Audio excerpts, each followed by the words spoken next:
Salam alaikum. Bouwa fane. Donc, mena bo bi ka kuma. Jamana rega. Bon, bintena boni critiquer, mais mena boni ga solution di ka klara tien fo asini. Mena bono de bi. Parce que, imana ke maliden, comme mega jamana soro bi ka tafe. Depuis kunu ka se bima. Abi ni toro. Alsa o konna la dobe ka fo do ye maliden nyuma do ye maliden jugwe. Mais au bela ku banga tien reconnu. Donc, asimi mina bo bi ka kuma. Aklima fe mana buwa fana ga bi video la me. Aklima fe mana nega bi video la me. Ibe iga tata sorala. Iba donga fo mega kuma o kuma fo galuntulo. Buwa fana ni ma fonte filde. Ni mana kalkil ke ga dan oro la. Akacha ala fe. O oro inchien chama mbokono. Ni proposition fana ke na tara bala. Abe jamana kisi. Yoro na. Nga foli be Mali dame a marche be nyere ba mama madusu nga foli biye ani Mali dame a marche be ni aw fo me parti sadi be fo mar marigo tola sidi nunu be tola ni sadi mo fo me CDR be fo aras bach Boutros Ghali lasana simagan nga element mbaw be fo ni aw fo abe yakli jigi jona la reine Urukia Touré fo New York et Washington plutôt ni ale fo kama millionnaire d'anglais mbi fo awa Touré iniga horan abe nyogona France ne fo mbe Rose Doumbia fo la vie chère mbi fo ne fo Fatmata Cheber non bébé Franci donc nga foli bébé Kassim Kino Diallo Delfro Farmamba Furunto Bani ne ale to lega Furunto Bani Delfro nga foli babie Sarafu nga foli bie Abbas Jire ka nyini fe alsan Abbas Jire kodo be era di passion ngana chegu kan anga je anga ke kelin alsan voilà. Donc, nga foli be bela jele. Ma ni bela jele fait. Anga vidéo partagé. Tant ils sont princesse de Nyoro nous. Nga foli ba obe. O kama. Asimi. Ibende ka ni fantan kuma la main. Asimi. Nebe kuma chama fo. Odona. An yɛrɛ ba Kanja Kuyate jelido. Abe kodon. Kanja i jo shewel ma. Ko shugel Kanja ga koro.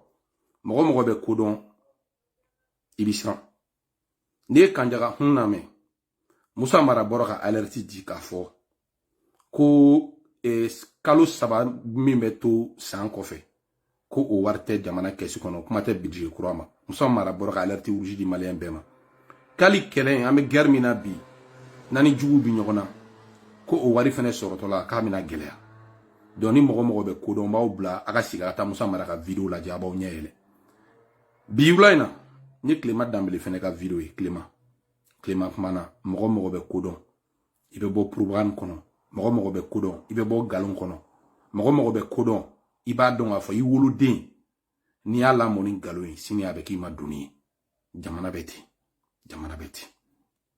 Asimi be mi fi folo pour l'instant abe ko la diengono ayi base aérienne senu Mali avion jolendo milliards de donou la.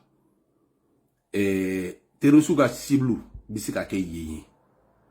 Donc ni ataki kera ibi ni ankera mais sinimsira ke yorod men. Sinimsira ke base aérienne. Donc ma nyina au fait alay. Na bisika kan kuturu ere installé ga blindé chaman sigi. Base aérienne dala et puis ka barrière do sigi dugumana la protège la ni mobile ko ka be sira forcé ka soro ama yele.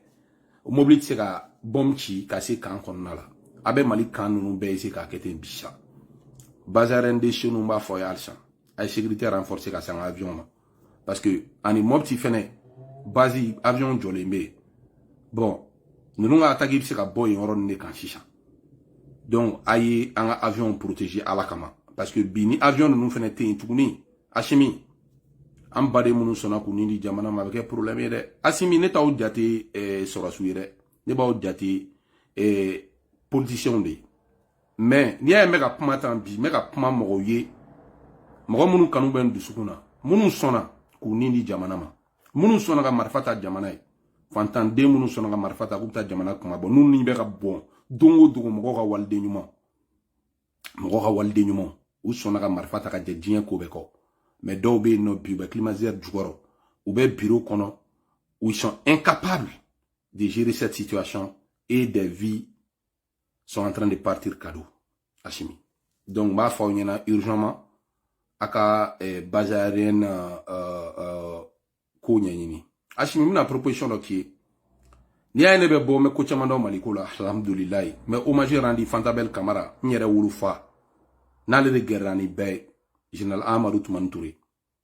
Na ye taminge nyogon kan fanga bine mbora ko chaman kalama. Kelen damne na tete klela, adamne na klela. Solution pour Amadou Boulou. Mais Amadou Lamé. Coup d'état avec Atite la Ouatimna, il avait reçu à avoir les Soukouis de Tchad. Idriss Déby, Alaka Yilou Flabella. Déby Kungo, Kara Soukouis entretien.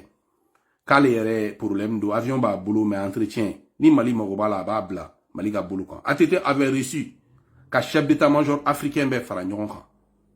Pour que bébé kelen ki Kungo et Djouna.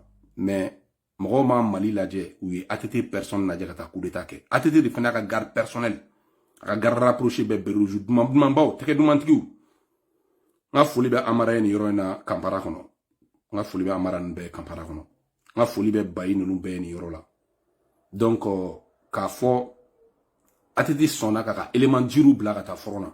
Ka son coup d'état ma. Hachimi, tcheduma munu bi bolo krefe. Solution te dore bi. Ou tap ma shira forona. Tcheduma munu bi krefe. Il faut que yiku bla foron shira kanshisha. Wata malik mabo. Warde donu la kama. Hachimi, mina kuma min fi, il y a gouvernement courage sigili gara wajibi. Parce que, shogel tise ka malon fara nyokon kan. Hachimi bibla, ikata Somali histoire, malin fin bebe kan name, a vidéo in partager, akata Somali histoire laje, Somali, muna Somali keratan, muna mogadi shoma se ka ke dugu capitale tugun, muna dongo dugu joli be bon Somali. Somalien yɛrɛ damaw ye bɛnbaliya kɛ. Somalien yɛrɛ damaw ma bɛn. Somalien kɛrɛfɛ dugu u y'olu fɛnɛ bɛɛ kɛlɛ ko Mali bɛ ka kɛ cogoya min na u y'olu fɛnɛ bɛɛ kɛlɛ. Somalien ye international kɛlɛ. Somalien ye international kɛlɛ. Donc bɛɛ ye Somalien n'u kungo to ɲɔgɔn na parce que Somalien y'a yira k'u bɛ ko dɔn ka tɛmɛ bɛɛ kan. Somalien y'a yira k'a fɔ ko fierté b'olu la ni bɛɛ ye Somali n'a ka problème to ɲɔgɔn na u ka kɛlɛ to ɲɔgɔn na bi Somali bɛ cogo di. Bon, naman koloshi, Hachimi. Ni mi sigi, ne kon me mi fie diye ngono, nga proposition na, i sigi bichou ina ikele. Ika dungare la, ki nyejo dungare la, ika chien la en face. Kana mogo la me, mogo munu mega awere ba don en âme et en conscience. Abeka wardi mogo munu ma. Abeka mogo munu beka ken nata kama, oteka ken mali kama. Olu beka puma mufo, ana beka puma mifo, jonta e chien. I sigi bi, Hachimi. Flamso de bibulo, de horomso de bibulo. Flamso diamant yere demso do. Isigi ki miri doron iba don a fo ko Sumaru Kante ta galon te kayi mega tien fie kana galon kuma ina me kana propagande mega marché ala ko ka te galon fe Hachimi ala ko ka te galon fere ala tien ira to o rega jugu Hachimi donc ibi sigi ne bega kuma fie c'est important Hachimi ma nyini fe armée kono mina tigi to fo bi atigi te dala bi ka fo konem na to fo mais yani nga tigi to fo ka fo solution ba bolo abse ka o deme. Parce que allez, Amadou Toumani Touré qui a fait Katemal Daoudka, à le codon. Il est intelligent, il est fort. A dabal be bango bigone be ka fota. Hachimi ne buba ne be codon. Pour que Malon ga donc on be codon. Ne vidéo do ke Mali sécuriser li kama. A don Général Salif Klobena abana ngo tiendo. E ko bang attaquera bandu fe, bangu sera ka échapper. A don wakati ne bora ma boni ni ma bon dogali ngo Général Salif ni ibegama ngu ka laje Mali Carrefour fin be ou ka moblu sigu armée police ka ka kono H24 Bamako o de sera ka Bamako sécuriser donc police yu i mana ta Mali e Bamako checkpoint fin la Carrefour fin la be mob police mobli jolin sur marfa bala be police jolin sur marfa bala ou jolin no marfa kan en cas ni attaque kera pour que o se ka yoro boucler tu vois a don Général Salif ni la mais Hachimi mba fiye bi ni okle nga coup d'état ke ne doutira ka kum se ga réussi parce que ni mogo do coup d'état en kono il était très proche du président Amadou Toumani Touré nyori fo atide be tien so bi ako buba imna décision tanto la ni mogo chama me tien nyo yende a donné décision inta o tigi inta don e komi pmele ni Amadou nyonche kuma kami man nyonche parce que ako migi blagata mission mina nyere mogo chama mini kele me kanu la me ni laje ifa eniri ba doye nkono fo sakaban avec tien sobi ala kan hinala dorete le commandant Alou Bagayo. Commandant Alou Bagayo aujourd'hui il est colonel. Assimi ne Alou Bagayo taw no fait présidence la ndabalba. Ne Alou Bagayo ma ministre à ndabalba. Moi, je pense que s'il y a une personne au Mali aujourd'hui, n'a pas de solution sur un problème bella. Absolument, idée de Mali on fera parce que Alou Bagayo a été longtemps, il a été très très fidèle au président ATT. Il connaît beaucoup de choses. Donc, je vous dis, n'était Daoud contre la fouille, elle n'était pas Daoud parce qu'un jour, a une fois gardé ATT. Mais ni m'aurait codon, m'aurait expérimenté nous, m'aurait ni quoi maîtriser. Bilay Daoud, fin de Alou Bagayo. Donc, ne kon bulaga gouvernement warela. Na obsega daw Alou Bagayo gere awla akalame. Alou Bagayo a la solution pour cette crise malienne. Il a la solution kasiga malien on sera fara nyagon kan tukwa na parce que atiga mettre mo kunte dore ekwe. Ya fa nyogoma kan tege di nyogoma et puis ka klaka be. Bon, je sais que Alou Bagayo boro université kono. Donc, asimi ni yoro ni ba o jepi. Jamana te Johnny Doucet, Jamana be Johnny Sabali. À tête de la fonde ma bouba. Tu as toutes les qualités. Tu es intelligent, les mots ma fin fi. Be décision monuta à distance hier. On sent que tu es intelligent et be codon. Mais be fin de retour, be dessous de main.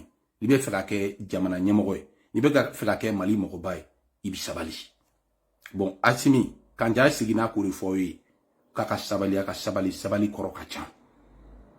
Sabali korokachan.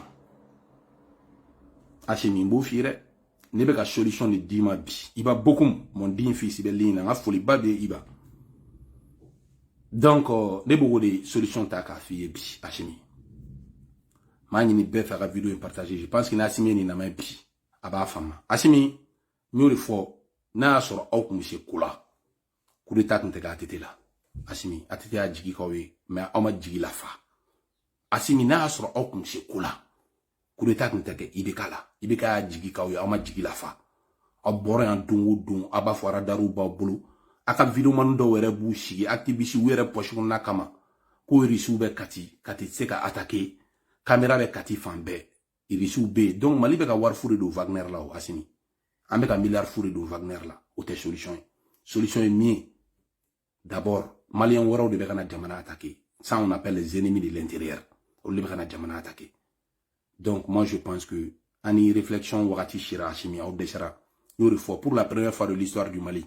Quand les bafou fenêtre nga attaqué kata, c'est faux Mali hélicoptère ma del zake. Ou l'ou beba wa faiblesse de ira. Terroristes ou mina ou mou antaka na. Ils n'arrivent pas à mou damaran drone ben ke kataka. Le camp Balobo de Chevaré, ni ma delage camp Balobo la de Chevaré de Mali beba don ni ma delage Chevaré kana. Asimi, ni ma delage Chevaré kana. Donc, m'a fini na drone diengono. M'a fini na diengono. Iye record be bati. Ça a record ya bati. Dala sawo nyomana ma delgake. Quand Koutrouga a attaqué le symbole militaire malien, c'est le camp Sundiata de Kati. Quand il trouve dans l'Indiana, a trouvé dans l'un des grands guerriers de l'Afrique. Il y a trouvé dans le Sundiata là. Sundiata mine bemage no Sumauru Kante ngana. J'aime mandé marasan bisaba ou Sumauru de. Ola nye mandé djelou na men. Nuit de la jeunesse la mandé djelou ko. Ko ngana maman di foko blindo. Ngana maman di foko blindo ne koblindo ne. Ngana be manja. Bon, Mali bebe ka deka tien shige mapi. Asimi, awere desera. O desera mena, o desera be moko la me voka solution foye. Donc nebe ka bo bi de la solution foye. Nete ka bo bi. Nete ka bo bi. Ka fo kumbi kele wembi doya. Même jamana kama nebe nga jamana fere. Ne mi nga jamana e. Fembe bi sigi buwa fane donta bota. Ka dam na video man na. Ka dam na le Asimi kerefe moko la. Asimi nsega kulnalu. Awese akausa ne muna. Miso go fo parce que doda o nindi jamana ma. Aye marfata rata o nindi jamana ma. Alsan al na asro bi ataka jamana shauke. Ne bise ka o bunyo de kan ga fo bise ka kene jamana kula. Mais ne action posé nga domaine na jamana kula ne flante mi ake. Ate. E record be buwa bola ka domaine na fa befe. Moko chama buwa fane de copier. Moko chama ka ko ke bi were tamala o ba fiena. Aye buwa fane la mali ngono. Ibe ngana fe ta fe ngana ngana. Buwa fane ngana. Ngana mamandi fo ko blendo. Jeluko danga deuma jeluko fanen banen galawma jeluko lebulila deuma kaka lebuli dabla kaka fanen banen dabla kaka a yira k'a fɔ Mali ye danbe jamana de ye o de la an ye Mali danbe a marche créer ça ka ban mɔgɔ tɛ ne ka mɔgɔ ban nin nɛ ni mɔgɔ min ne ban nin ne b'a f'i ne gɛbɛlɔn ci kogo la a bɛ segin i yɛrɛ ma ne b'o de kɛ k'i répond ne tɛ mɔgɔ ban nin bɛɛ ba ye ne ba ye ne ye ba caman tigi den de ne b'o de fɔ dɔrɔn donc k'o fɔ bɛɛ k'o faamuya bɛɛ k'o faamuya n'i y'a ye hali an ka kan kɔnɔ mɔgɔ dɔw bɛ bɔ u tɛ s'u yɛrɛ la u bɛ a ka vidéomanw ban nin parce que a ka vidéomanw de bɛ mɔgɔ ban nin donc olu tɛ s'u yɛrɛ la u bɛ bɔ ka nin kɛ n tɛ jigin olu la n tɛ jugu la dɛ n tɛ jugu la bi n tɛ jugu la sini donc k'o de fɔ k'a fɔ Asimi ɲɛna n'i ye nin vidéo in lamɛn ni maliyɛn fɛn fɛn nin vidéo in partage i b'i ka tata kɔnɔ sɔrɔ a kɔnɔ donc n bɛna bɔ vidéo in kɔnɔ a janyana kojugu n t'a bila ne ma tijo de pari ma hakili ma jigi la ne hakili ma jigi lafiya sogo terikɛ la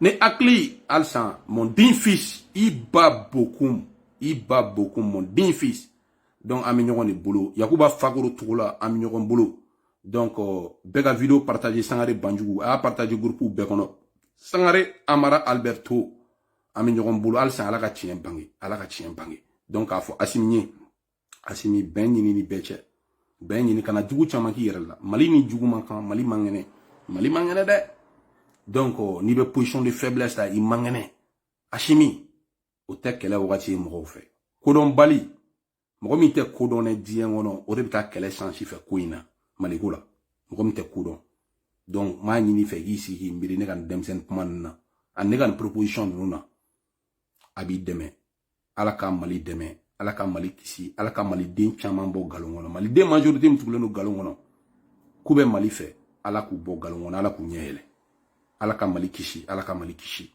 Bencha yɛrɛ bɛɛ ka vidéo in partager merci